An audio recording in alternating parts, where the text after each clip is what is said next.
നമുക്ക് ഇന്നൊരു നല്ലൊരു പാനിപ്പൂരി ഉണ്ടാക്കാം. ചിക്കൻ കൊണ്ട് പാനിപ്പൂരി ഉണ്ടാക്കുന്നതാണ്, സാധാരണ പാനിപ്പൂരി അല്ല. അപ്പോൾ നല്ല ടേസ്റ്റാണ്. പുളിവെള്ളത്തിന് പകരമായിട്ട് ഹോട്ട് സോസൊക്കെ ചേർത്താണ് ഉണ്ടാക്കുന്നത്. കഴിക്കാൻ നല്ല ടേസ്റ്റ് ഉണ്ട്. കടയിൽ നിന്ന് വാങ്ങും പോലത്തെ അതേ പാനിപ്പൂരിയായി കിട്ടുന്നു. മിച്ചറൊന്നും ഇടുന്നില്ല ഇതിന് മുകളിലായി. അങ്ങനെ ഉണ്ടാക്കുന്നത് നോക്കാം. ഒരു ഉള്ളിയും ഒരു പീസ് തക്കാളിയും ഒരു പച്ചമുളക് ഒരു പീസ് ക്യാപ്സിക്കം എന്നിവ ക്രഷ് ചെയ്തെടുക്കാം. പിന്നെ ചിക്കൻ ബോൺലെസ് 200 ഗ്രാം, കുരുമുളകും ഉപ്പും ഇട്ട് വേവിച്ചെടുത്തതാണ്. അങ്ങനെ അതും പൊടിച്ചെടുക്കുന്നുണ്ട്. അതും പൊടിച്ച് ഇതിലേക്ക് ചേർത്ത് കുരുമുളക് പൊടി, ഓറിഗാനോ, ആവശ്യത്തിന് ഉപ്പ്, മൈനസ് എല്ലാം ചേർക്കുന്നതാണ്. അങ്ങനെ ചിക്കൻ പൊടിച്ചതെല്ലാം ചേർത്ത് ഇതിലേക്ക് ഓറിഗാനോ 1 ടീസ്പൂൺ ഓറിഗാനോ, 1 ടീസ്പൂൺ കുരുമുളക് പൊടിയും ആവശ്യത്തിന് ഉപ്പും ചേർത്ത് നല്ലപോലെ റെഡിയാക്കാം.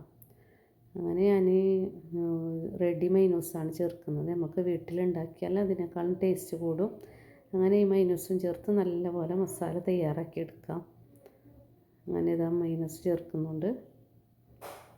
അപ്പം നല്ല ടേസ്റ്റാണ്. കടയിൽ നിന്ന് വാങ്ങുന്ന പോലത്തെ അതേ ടേസ്റ്റായി കിട്ടുന്നുണ്ട്. പിന്നെ മല്ലിയിലെല്ലാം ചേർക്കുന്നുണ്ട്. മല്ലിയിലും ചേർത്ത് നല്ലപോലെ തയ്യാറാക്കാം. അങ്ങനെ എണ്ണയൊക്കെ ചൂടാകാൻ വെച്ചിട്ടുണ്ട്.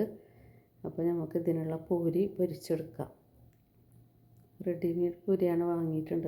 അത് നമുക്ക് പൊരിച്ചെടുത്ത് തയ്യാറാക്കാം. അങ്ങനെ എണ്ണയെല്ലാം ചൂടായി വന്നിട്ടുണ്ട്. ഇനി ഇതിലേക്ക് ഇട്ട് മീഡിയം ഫ്ലെയിമാക്കി പൊരിച്ചെടുക്കണം. നല്ലോണം തീ കൂട്ടിയാൽ പെട്ടെന്ന് കരിഞ്ഞു പോകും. അങ്ങനെ ഇതെല്ലാം പൊരിച്ചെടുത്ത് റെഡിയാക്കുന്നുണ്ട്. അപ്പോൾ ചൂടോടെ തന്നെ ഇതിൽ ഫില്ലിങ് ഇട്ട് നിറക്കേണ്ടതാണ്. അങ്ങനെ എല്ലാം പൊങ്ങി വന്നിട്ടുണ്ട്. എല്ലാം റെഡി ആയതിന് ശേഷം നമുക്കൊരു പാത്രത്തിലേക്ക് മാറ്റാം. അങ്ങനെ ഇതാ ഞാൻ പാത്രത്തിലേക്ക് മാറ്റി ഫില്ലിങ്ങൊക്കെ ഇതിലിട്ട് നിറച്ച് തയ്യാറാക്കുന്നുണ്ട്. അങ്ങനെ ഇതെല്ലാം ഇതിലേക്ക് ഇട്ട് കൊടുത്ത് ഒരു പാത്രത്തിലിട്ട് അതിന് മുകളിലായി ഹോട്ട് സോസ് ചേർത്ത്, പുളിവെള്ളത്തിന് പകരമായി ഞാൻ ഹോട്ട് സോസ് ചേർത്തതാണ്. അപ്പോൾ അതേ ടേസ്റ്റ് കിട്ടുന്നുണ്ട് കടയിൽ നിന്ന് വാങ്ങും പോലത്തെ.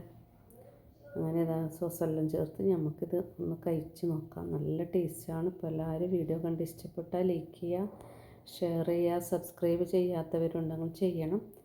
അപ്പോൾ എല്ലാവരും ട്രൈ ചെയ്ത് നോക്കണം ചിക്കൻ പാനിപ്പൂരി. Thank you.